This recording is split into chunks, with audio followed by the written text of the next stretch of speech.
Kerajaan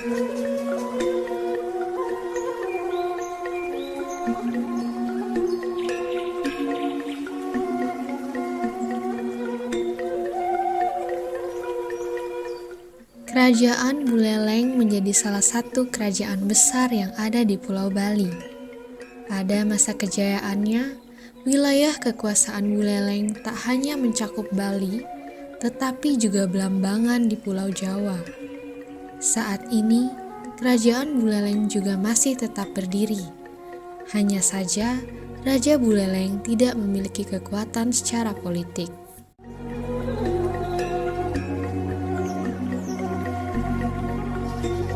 Berbicara tentang kerajaan Buleleng, nama yang tak bisa terlewatkan adalah I Gusti Anglurah Panji Sakti. Beliau dikenal dengan banyak sebutan, termasuk diantaranya adalah Ki Panji Sakti, I Barak, Gusti Panji, Gede Pasekan, serta Ki Gusti Anglurah Panji Sakti. Selain terkenal sebagai sosok yang sakti, Ki Panji Sakti merupakan sosok pemimpin yang merakyat dan teguh. Sosok Ki Barak Panji Sakti tentu tidak asing lagi bagi warga Bali, apalagi untuk warga Buleleng. Pendiri dari kerajaan Buleleng ini merupakan keturunan dari I Gusti Ngurah Jelantik yang pada saat itu merupakan penguasa Raja Gel-Gel di Klungkung. Paras cantik dari seorang hamba sahaya atau selir bernama Niluh Pasek Goblek dari desa Panji di Dan Bukit Buleleng membuat sang raja jatuh hati. Hubungan terlarang pun terjadi sehingga lahirlah seorang anak bernama Ki Barak Panji pada tahun 1584 Masehi. Untuk menutupi aibnya, sang anak tersebut diserahkan kepada I Gusti Jelantik Bogol sebagai anak angkat, dan Ki Barak diberi nama I Gusti Gede Kepasekan. Nama I Gusti Anglurah Panji Sakti dikenal sebagai raja pertama sekaligus pendiri dari kerajaan Buleleng.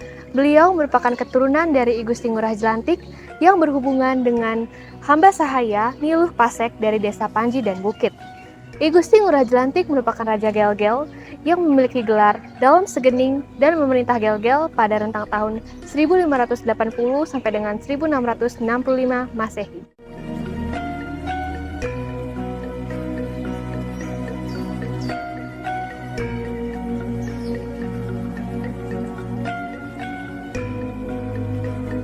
Panji Sakti diperkirakan lahir pada tahun 1584 Masehi dengan nama kecil Ki Barak Panji.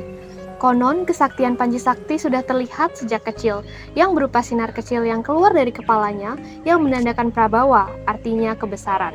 Karena itu, I Gusti Ayu Brangsinga yang merupakan permaisuri Dalam Segening meminta agar Panji Sakti segera diasingkan. Seperti legenda yang masih dipercaya sampai saat ini, jikalau bayi Ki Barak tersebut sudah memiliki keajaiban dan kesaktian sejak kecil. Konon sinar kecil tersebut yang keluar dari kepala Ki Barak menandakan wibawa ataupun prabawa akan pertanda kebesarannya. Bahkan, tubuhnya berwarna merah sehingga diberi nama Ki Barak. Melihat tanda-tanda tersebut, timbul kekhawatiran dari raja jikalau prabawa ataupun wibawa dari Ki Barak Panji akan menyisihkan putra mahkota. Untuk itulah sang permaisuri yakni I Gusti Ayu Brangsinga meminta agar Ki Barak dijauhkan dan diasingkan dari istana. Alhasil Panji Sakti yang waktu itu berusia 12 tahun diminta oleh Dalam Segening untuk tinggal di desa Panji yang merupakan tempat kelahiran ibu kandungnya. Dalam perjalanan ke desa Panji di Dan Bukit, Panji Sakti disertai dengan 40 orang prajurit, pusaka leluhur, Ni Pasek Goblek yang merupakan ibu kandungnya, serta pamannya yang bernama Iwayan Pasek.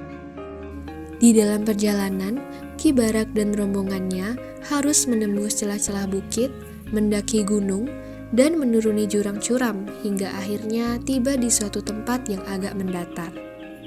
Mereka selanjutnya melepaskan lelah dan kemudian membuka bekal makanan yang berisi ketupat. Selesai makan ketupat, mereka bersembayang, kemudian diperciki tirte oleh Siluh Pasek, hingga akhirnya tempat tersebut diberi nama Yeh Ketipat.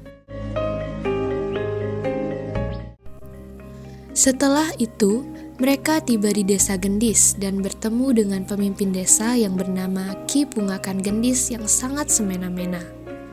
Sikap pemimpin desa Gendis sangat dibenci rakyatnya, hingga akhirnya terjadi peperangan dan Ki Pungakan Gendis dibunuh oleh Ki Barak. Desa Gendis kemudian diperintahkan oleh Ki Barak Panji Sakti yang dikenal sangat gagah berani, adil, dan bijaksana. Kepemimpinan Ki Barak semakin dikenal hingga akhirnya penduduk desa Gendis dan sekitarnya mendaulatnya menjadi Raja Buleleng. Ki Barak dinobatkan dengan gelar Ki Gusti Anglurah Panji Sakti. Keberadaan Panji Sakti di desa Den Bukit merupakan cikal bakal berdirinya kerajaan Buleleng. Dengan kekuatan yang dimilikinya, Ki Gusti Ngurah Panji melakukan upaya penyatuan wilayah Den Bukit. Pada tahun 1660, Ki Panji Sakti secara resmi berkuasa dan mendirikan kerajaan Buleleng. Beliau memerintah kerajaan Buleleng dari tahun 1660 sampai dengan 1697. Pada masa pemerintahan Ki Gusti Anglurah Panji Sakti, kerajaan Buleleng mencapai puncak kejayaan. Wilayah kerajaan Buleleng tidak hanya meliputi Buleleng, tetapi juga Jembrane, Blambangan, serta Pasuruan. Kesaktian serta kepemilikan pusaka Kris Kid, Tunjung Tutur, dan Ki Semang membuat kekuasaan Panji Sakti tidak tergoyahkan, dan bahkan tidak ada yang berani melakukan pertentangan. Di samping itu, Ki Panji Sakti juga memiliki pasukan perang yang terkenal sangat kuat disebut Tarunagoa.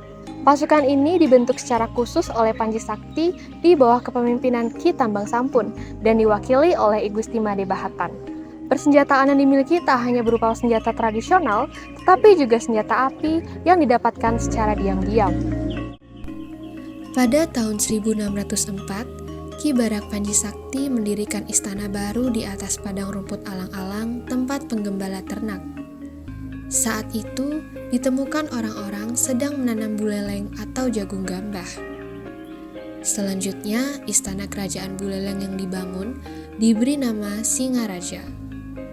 Hal itu lantaran sosok dan kesaktian Raja Ki Gusti Ngurah Panji Sakti tak ubahnya kuat seperti singa. Sayangnya, puncak kejayaan kerajaan Buleleng berlangsung sangat singkat. Kerajaan ini kemudian beralih ke kerajaan Mengwi dan Karangasem. Kemunduran ini disebabkan oleh banyak faktor, termasuk diantaranya adalah ketidakmampuan dari para penerus Ki Panji Sakti dalam memimpin kerajaan Buleleng.